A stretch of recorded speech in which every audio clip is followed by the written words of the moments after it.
What's up guys, and welcome back to another video. Today I'm gonna show you the team that I would build if I was gonna wildcard this week.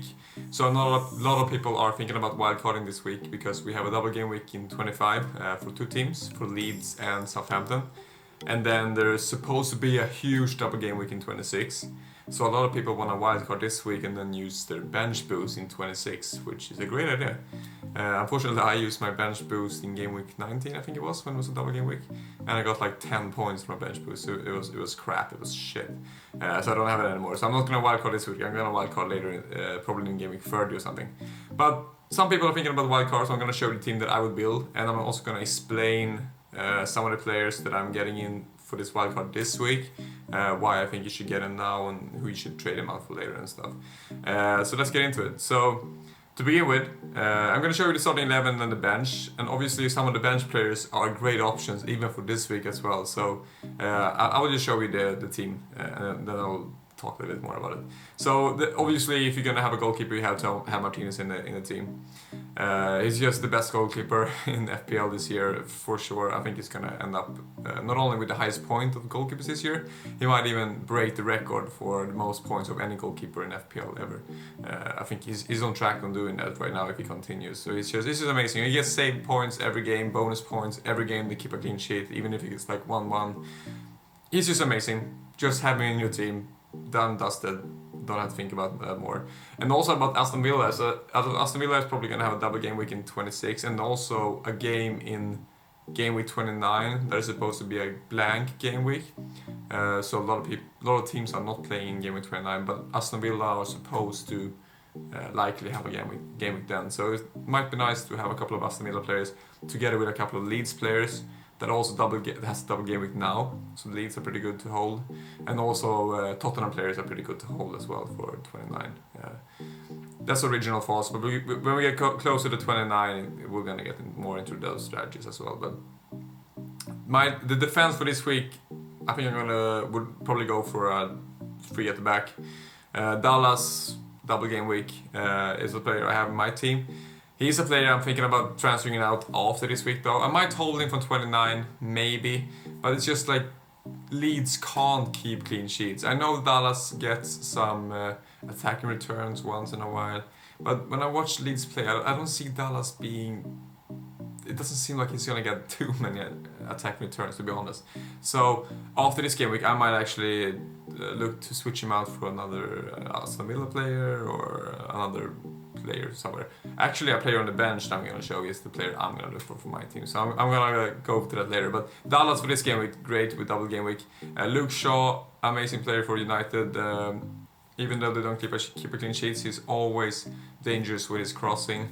Creates a lot of chances for the teammates, so he's a really good player to have if you're gonna wildcard. Cancelo, I think you should keep at least one City defender, even if I wouldn't recommend go double City right now because there is some injuries, there is some rotation risks, but if there's one player you should go for, it's probably gonna be Cancelo. Diaz, when he's back, might be more nailed on, but right now he's a little bit of an injury risk, and also I think Cancelo, when he does play, he has so much potential for attacking returns, so I think Cancelo is the one player I would go for if I was going to have one City defender.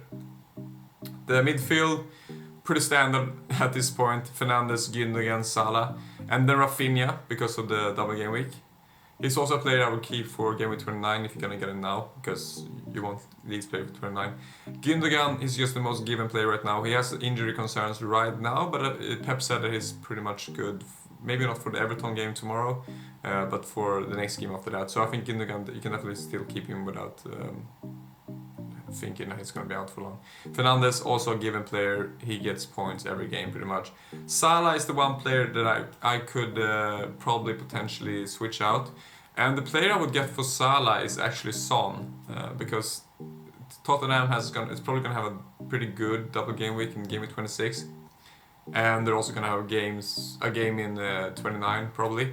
So I think Son is a great option if you don't want to go for Salah, if you want to save a little bit of money and use the money elsewhere. If you can't afford this whole team because you don't have enough team value, then maybe Son could be a great option. But the thing about Salah is that even though Liverpool are shit right now, Salah seems to be scoring anyway. He's the type of player that even when Salah doesn't look good, when he's out of form, he just finds the back of the net anyway. So I think Salah is definitely a good option to still have. I would have it in my team, but Son is a great option until game week 29, and then you can see if you can try to get Salah back later. And the attack for this game week, I would definitely have Bamford double game week. Kane, I want to have long term, so I would definitely have him, and I wouldn't bring him in this week and then just have him on the bench. I would definitely play him. I think against West Ham they could probably score, even though West Ham are pretty good defensively. Then this player, Ings. He is the most short-term player I would have in this team. So right now, Southampton has a double game week in 25 next week. They might have in 26, but it's not confirmed, or it's not decided yet. And this talks about them maybe having a double game week in 27 as well, which means that he potentially will have 6 games in a span of 3 game weeks. If he does have 3 double game weeks in a row, that's insane. Like, obviously you need to get him because he has 6 games to get points, which is insane. But if he only has double game week 25 and not in 26 and not in 27, I would probably just get him now. And then when we know the fixture for 26,000, I will switch him next week for the free transfer we get next week. I will downgrade him to probably Watkins, because you want Aston Villa players for future game weeks. And I prefer Watkins over Grealish right now. Grealish is a much better player, but when I watch him play, he creates everything pretty much. But it seems like he always gets the assist to the assist, and like he doesn't get the FPL points as much as you want. So I actually would maybe prefer Watkins because he gets so many chances. So I would probably downgrade Ings next week if they're not going to have double game week in 26, 27. And the bench is actually really, really good. So the whole bench, you could argue any of these could start this week as well, especially the left side with the Brighton players, Sanchez and Dunk. I actually think, I do prefer Martinez over Sanchez of course, but I think Crystal Palace is a much better game than against Leicester, of course. So I think Sanchez you could definitely start this week if you're going to get him in. But it could be nice to have, especially if you're going to bench boost in 26, it's nice to have a full team playing and not a second goalkeeper that's just like the cheapest that doesn't play, like Steer in Aston Villa. Maybe nice to have Sanchez, and then you can rotate Sanchez and Martinez whenever Martinez plays against City or whatever, you know. And Dunk is a player I really like. As I told you in the beginning, and I'm probably gonna switch out Dallas in my team for next week or the week after. And I would definitely want to get a Brighton defender, because Brighton's defense is the best in the league after City pretty much, and I want to get Dunk. He is a very good attacking threat as well for headers. So this is a really good team, and Rudiger nailed on in the Chelsea team right now, and they seem to be able to keep clean sheets. So he's really good. And Barnes, I really like Barnes. I've been saying it for a couple of weeks now on my channel that I really like Barnes. I haven't got him in my team yet. Maybe I'll try to get him in the future, but he's really good. They are playing Aston Villa, not the easiest game, but in the long run, I think that Barnes is a really good player to have, and it's pretty cheap as well. So this is a team I would build if I was going to wildcard this week.